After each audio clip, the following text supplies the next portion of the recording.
বহুল আলোচিত ত্রয়োদশ জাতীয় সংসদ নির্বাচন আগামী বছরের ফেব্রুয়ারির দ্বিতীয় সপ্তাহে হওয়ার সম্ভাবনাই সবচেয়ে বেশি। নির্বাচন কমিশন ইতোমধ্যে এই সম্ভাব্য সময়কে কেন্দ্র করে প্রস্তুতি নিতে শুরু করেছে।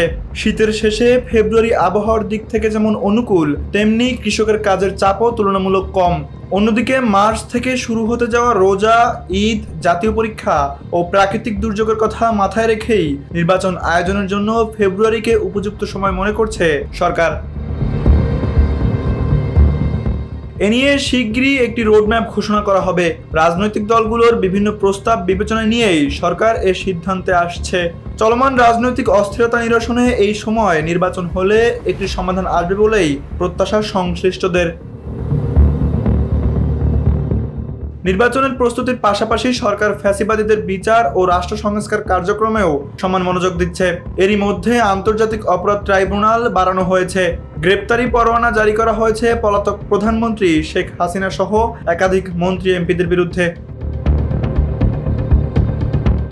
সংস্কার ও বিচারকে নির্বাচনের আগে স্পষ্টভাবে জনগণের সামনে তুলে ধরতেই এই উদ্যোগ নেওয়া হয়েছে। অন্যদিকে বিএনপি শুরু থেকে ডিসেম্বরের মধ্যে নির্বাচন দাবি করে এলেও ফেব্রুয়ারি নির্বাচনেও তারা সম্মত হতে পারে বলে মত বিশ্লেষকদের। জামায়াতে ইসলামী ও এনসিপি একটি রোডম্যাপ চায়, যদিও এনসিপি আগে বিচার ও সংস্কার চায়।